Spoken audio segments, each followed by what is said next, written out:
Hi, I'm Matt Baldwin, Regional Editor for Hagadone Media, Montana. First off, a huge thank you for tuning into our podcast over the past year. Your support means the world to us, and it's inspired us to dive deeper into the world of podcasts. We've got some exciting updates to share with you. You might notice a fresh look and feel to our podcast lineup.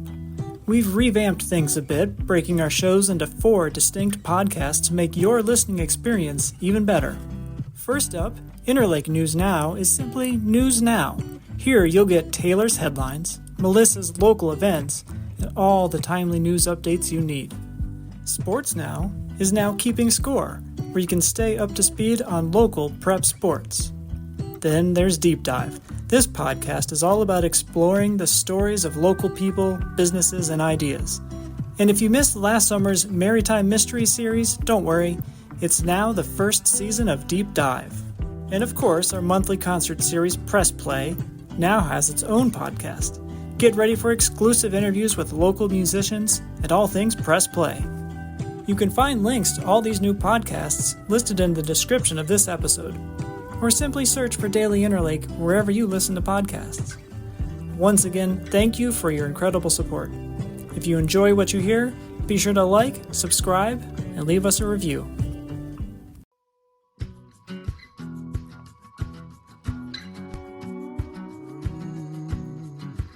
So, I'm here with Luke Dowler. He's going to be playing our next Press Play show coming up in March. We took a little break and we're coming back again. How are you doing today, Luke? Doing good. Yeah. Just staying warm and actually just kind of kicking back here in my little guitar space studio.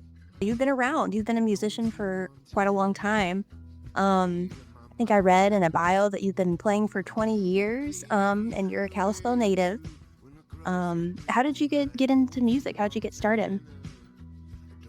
I was a military brat, and guitar was just something that I could kind of have with me at all times, and so music was the thing that I could kind of disappear into, and it just made sense. There was never really a moment that was like, I want to do this. It was more like a sword in the stone moment when I pulled my mom's guitar out from under the bed, and it was kind of like, all right, I guess this is what I'm doing now. And I've kind of been doing it for most of my life. Cool. So your mom played as well? I don't think she did. No, it was a gift that she got from her brother, and it just kind of kicked around with all the other stuff as we moved from place to place, and I just discovered it at the right time, and then she gave it to me. So very cool. Yeah. So at what point did you guys move to Kalispell? Well, I was born in Kalispell.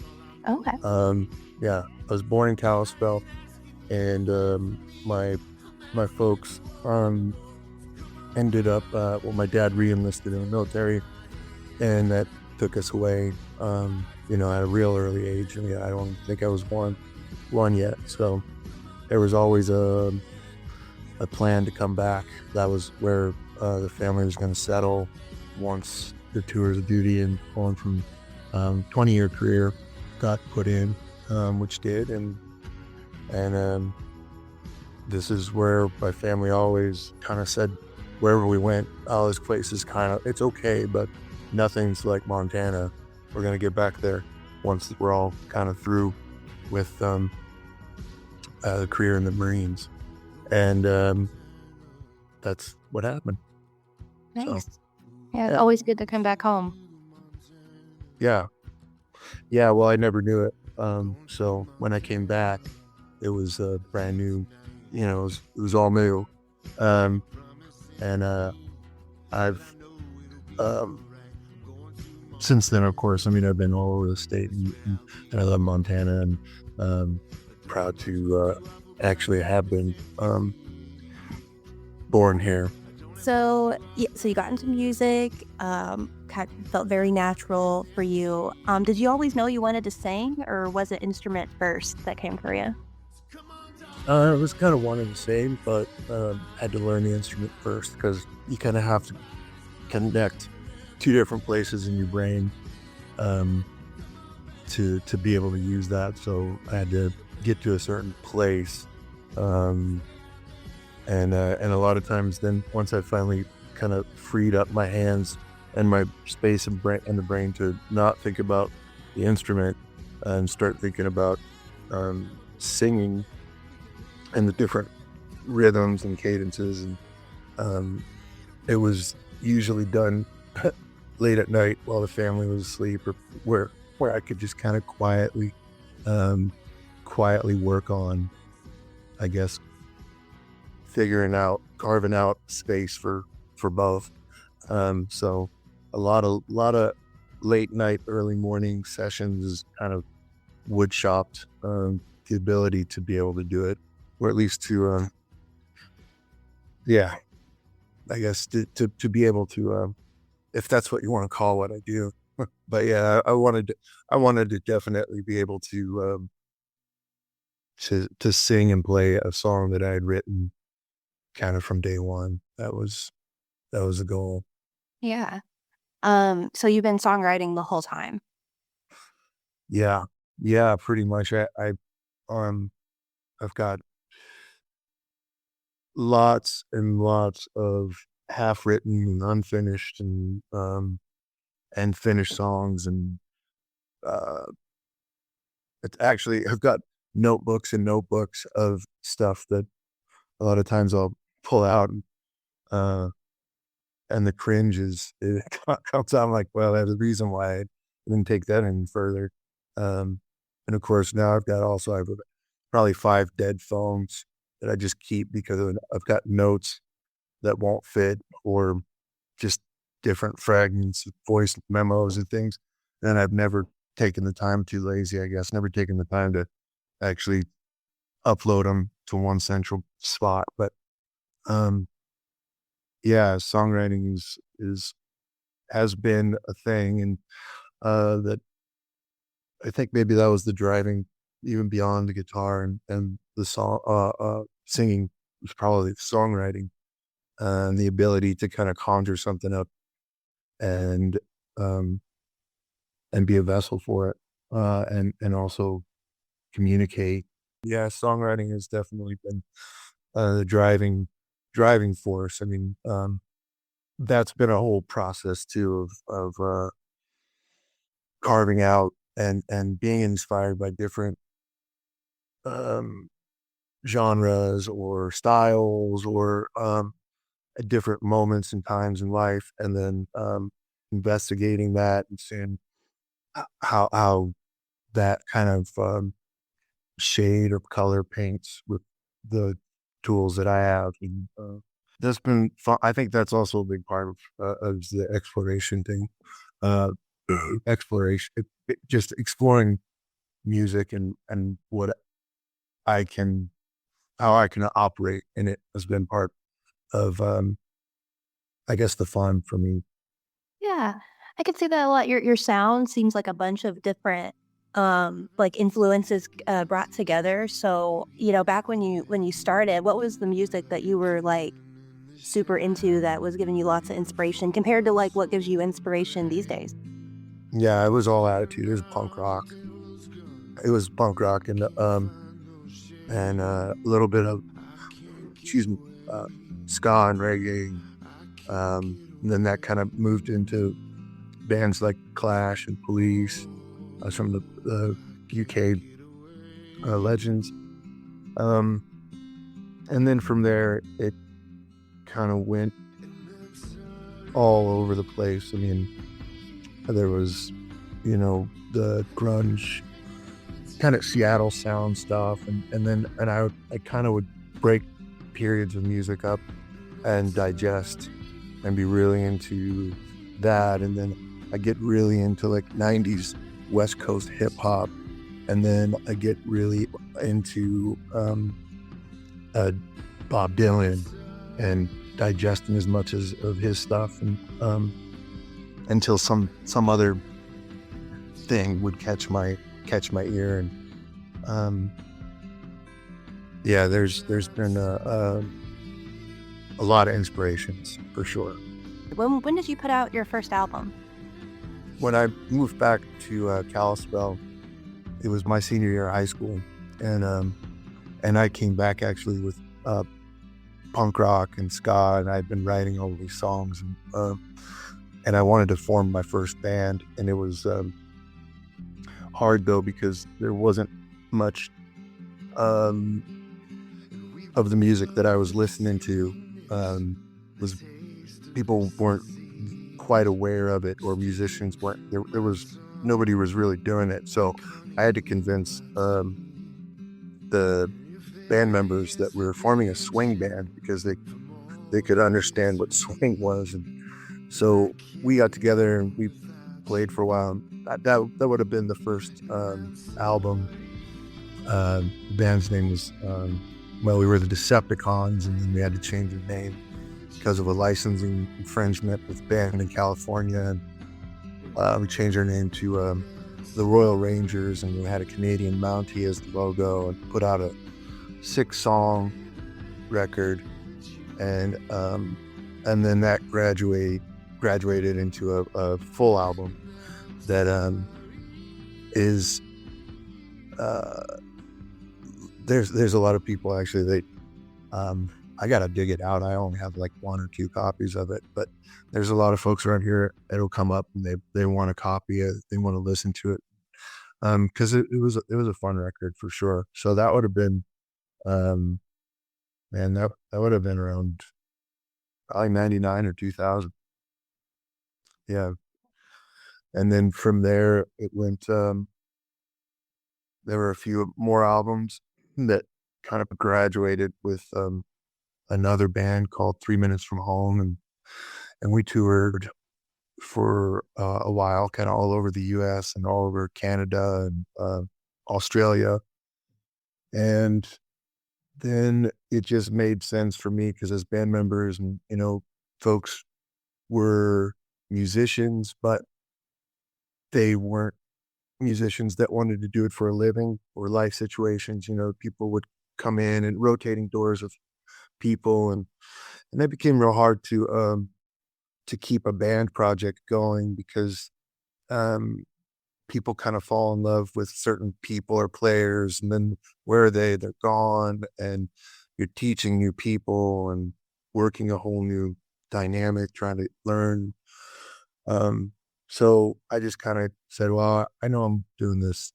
This is the thing I'm going to do. So I'm just going to drop trying to put together a band, and just start using my name as the kind of project.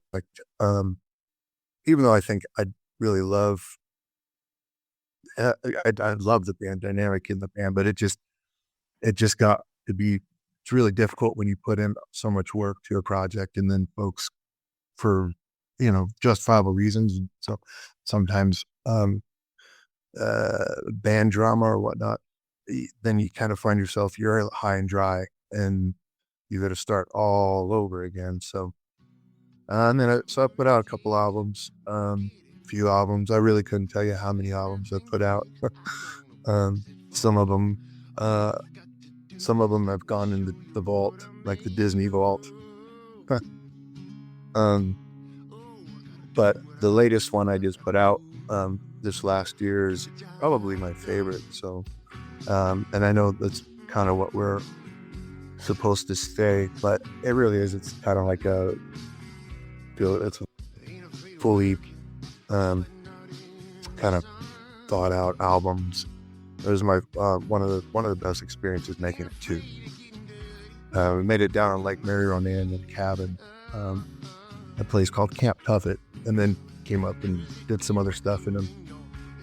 Snoring Hound Studios with Dave Griffith, his spot there in Kalispell, and put some finishing touches on it as well with Toby Scott and his studio in Whitefish, and then got to kind of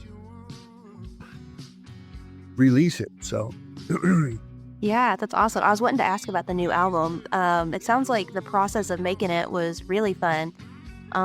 Is it cool to be able to, I ask a lot of musicians this. It seems easy and also just like a good deal that you're able to go to these studios here in Montana to still get these high quality, studio recordings. How's that for you as a musician to not have to think about flying to this city or that city? I mean, it's all just like right here.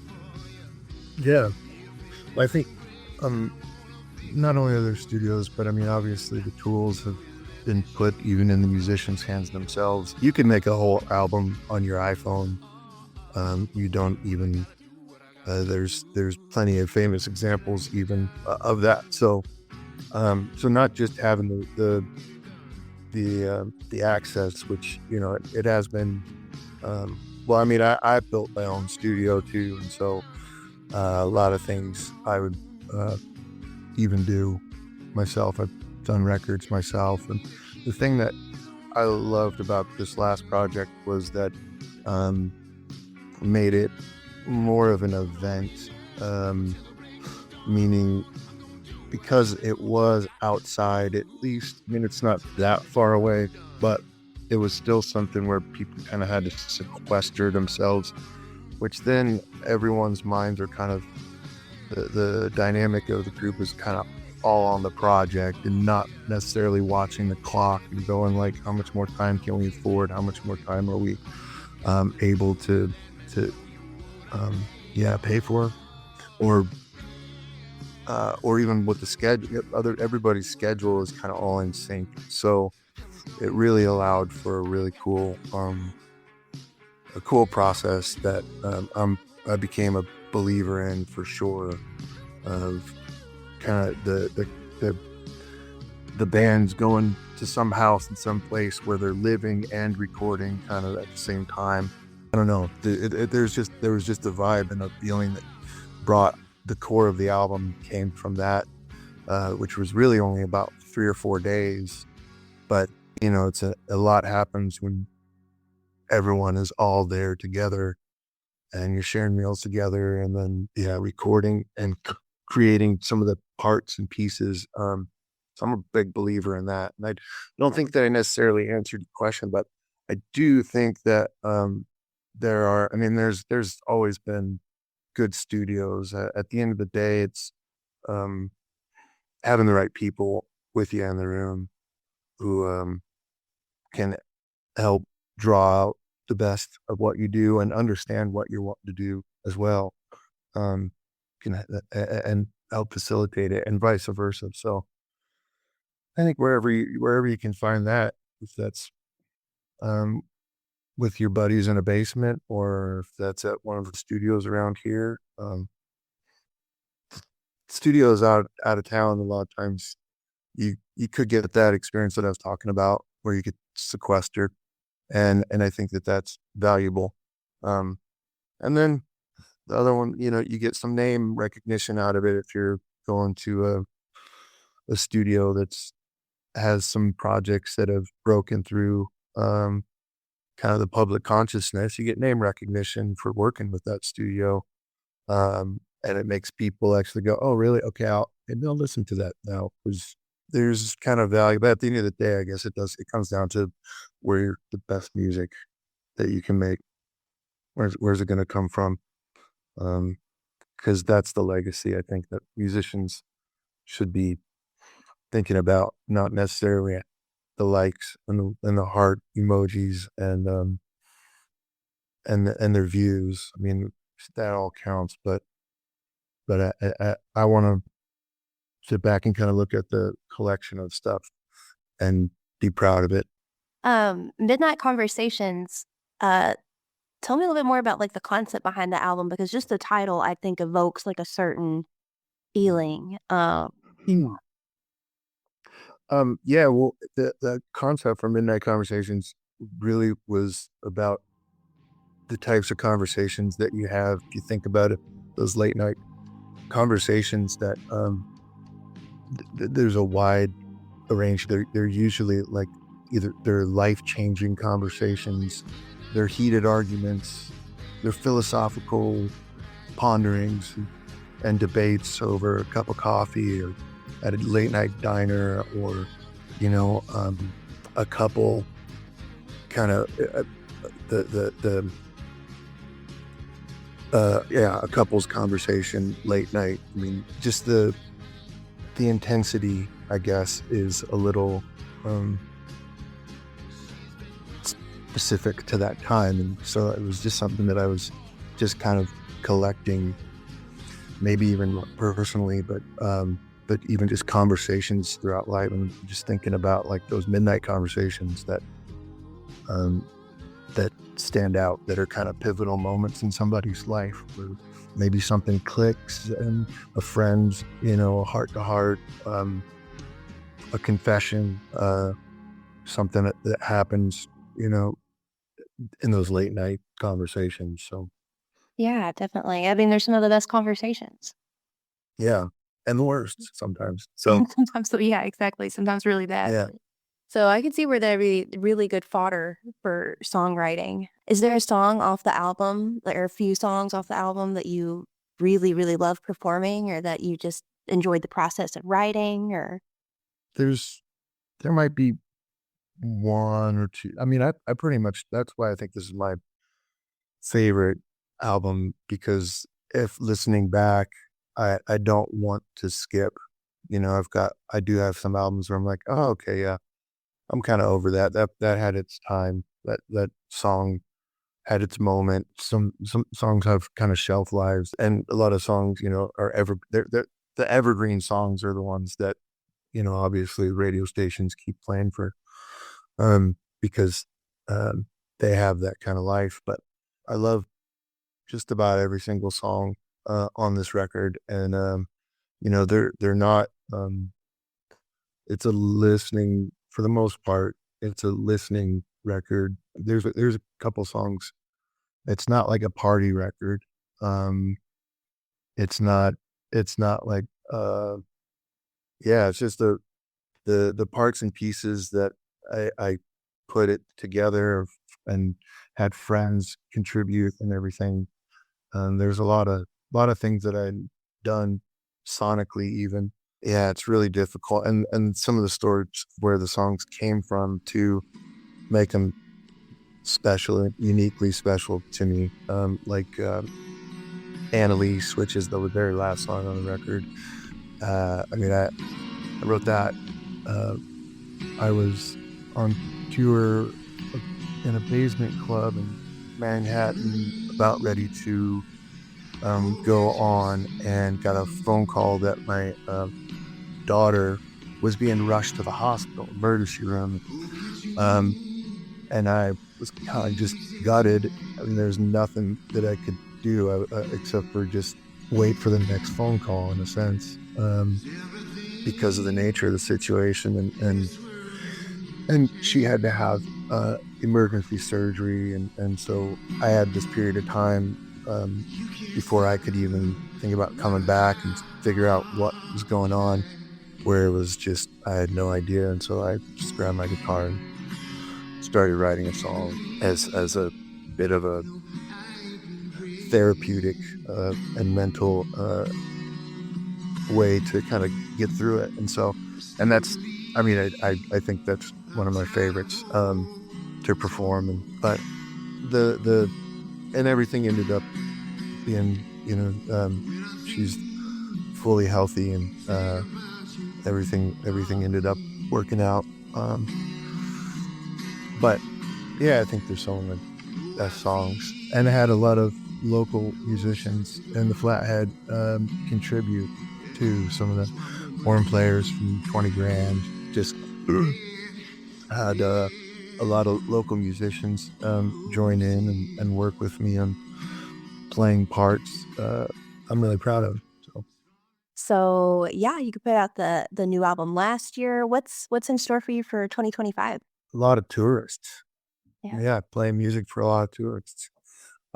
Yeah, I'm actually enjoying. I, I I spent a lot of time in a van, a lot of highway miles from here to Miami and up to start of the Alaskan highway, uh, and I enjoy being home, uh, and the folks that do come a lot of times, playing a lot of shows just around the valley. That's actually one thing that I will say we're really fortunate is the opportunities that musicians have.